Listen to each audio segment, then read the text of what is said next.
How Oluwo of Iwo was jailed in the US.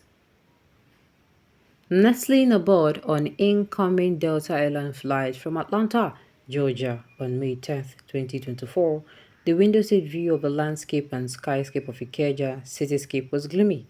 The giant American bird called Boeing glided through the clouds before swooping down intently like a hurricane hunt. There were no trees, no greenery in sight from my sky view as Lagos spread out like a ghetto cast in concrete, iron, rubble, and filth. Whereas all the trees that the Babatunde Fashola administration planted, I asked myself and I answered myself. Okay, where are all the trees that Babatunde Fashola administration planted? I asked myself, I answered myself. Fell by the Godfather and his mafia who were happy to throw the baby out of the bathwater.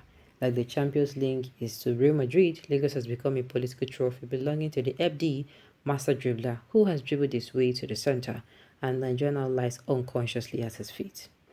The plane touched down around 10 a.m. Welcome to Nigeria after about 8 years. It felt good to be back home. The national anthem war would soon rage between nationalists and colonialists amidst chants of Arise O Compatriots and shouts of Nigeria we hail thee. The national anthem war was avoidable if leadership had a meaning in Nigeria. But leisurely, Captain Baudelaire draws hard on his cigar, steering the wheel of a sinking Nigerian ship back into the slavery waters. The controversial descriptions of Nigeria's fatherland and motherland in the two national anthems show that Nigeria urgently needs a DNA test to confirm its legitimacy. As passengers discharged from the belly of the bird, I caught a whiff of the perennial Nigerian virus when a dirty-looking lady in mufti, whose wrinkled skin betrays bleaching cream overuse, held the gentleman in suit by the hand and led him from the back of the queue towards the front. Ironically, the queue was fast-moving. I raised my voice in protest. Una no even allow the plane land before una begin una madness. You, your man, you fit jump queue for US, pointing at the immigration woman. Take that man back to the end of the queue from where you took him. I heard your man tell the clutchy lady, I tell you it's wrong. I don't like cursing the same, but the woman held the hand and led him on. All the same, prompting me to raise my voice louder, cursing and embarrassing them both. An old man at my back in the queue said, young man, when last did you come to Nigeria? I told him I didn't understand this question. He continued, Nigeria is not America. That's the way we are here. I told him every society needs eternal vigilance to all the ways of justice and fairness. He shrugs. I said, well, I agree. In no time, I was done with immigration and landed at the Curacao for my luggage. My luggage didn't arrive on the plane. Come tomorrow. Okay, no wahala. Tomorrow is a stone throw. I hopped into a taxi. Portable Lomo Olawumi hopped in with me. The Castero Blood. Ara Adubu Ze. Tutudundiu Ze. Zazu Ze. Poleti Ze. And they continued.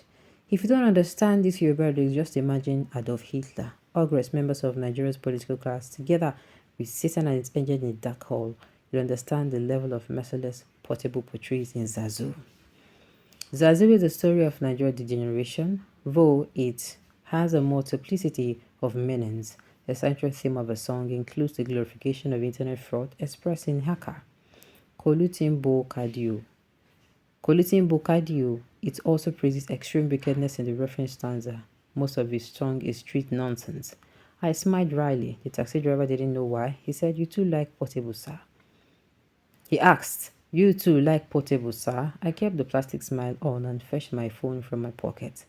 WhatsApp was my first port of call. I scrolled. A senior colleague had sent me news link. They were about the Oluwo of Iwo, Oba Abdulrasheed at Dewale Akambi. The senior colleague wrote, see what it cost.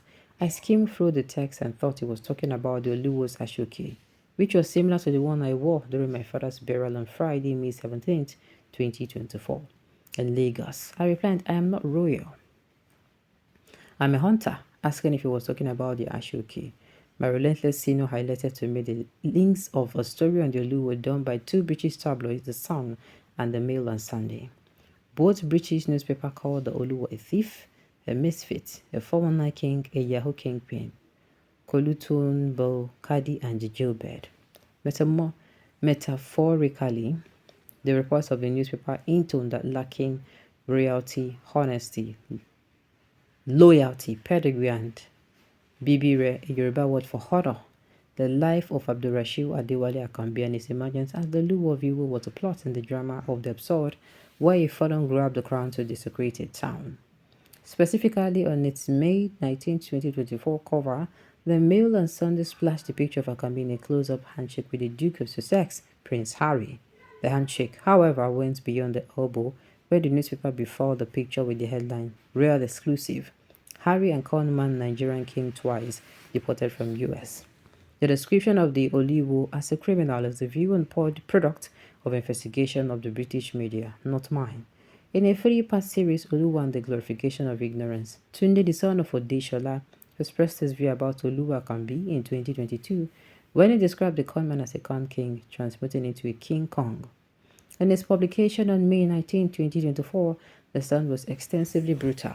The headline of the paper story reads, Dodgy Royal, Nigerian king who Harry called his in-law is conman, jailed and deported after trying to cash stolen 247,000 pounds check with the rider, the Funky King.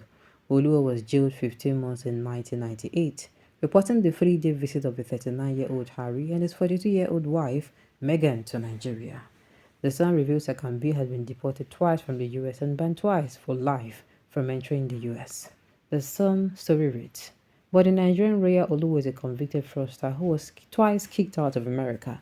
He was allegedly first arrested in Boston in 1998 and he tried to cash a stolen check for £247,000 from aviation company Boeing. Akambi posts as a successful businessman called Joseph Pigot, but cops were alerted by a suspicious bank teller at Bank Boston.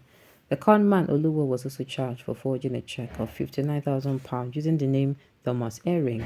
He was also reportedly jailed for 15 months and deported to Nigeria in April 1999. His £1,500 fine was waived because of his inability to pay. Despite being banned from re-entering the US, he was then said to have been caught attempting to cross the border in March 2011. Akambi was with his then-wife Rakia Saidu and young son and claimed they were going to New York to shop. Facing the prospect of a maximum prison sentence of 20 years and a £197,000 fine, Akambi pleaded guilty. He was sentenced to time served, deported and banned from the US for life a second time. If Akambi had been jailed for 20 years, he will have never have witnessed these years of locusts, nor would this big calabash of shame hang on the community's neck. Iwo would have remained famous for the honor earned by former Oluwos, including Oba Kwari, Oba Lamuye, Oba Samuel Abimbola, and Oba Olotunbosun Tadishe, among others. The sacred name of Iwo would not have been stained with dishonor. If you're close to Iwo, you could have had their sons and daughters eulogize the impregnable security of the land, saying, Iwo tí ò lẹ́kùn, tí ò ní kòkòrò, that children of Iwo, is it not too late now that a virus has crept onto the throne? Where were the Eriwewe small slaves sent out at the gate when Akambi crept into town? Did they sabotage? This story is one of a kind. That this type of amebo they like listen to. Alright, on this note, we've come to the end of the news. We say thank you for tuning in to listen until I come.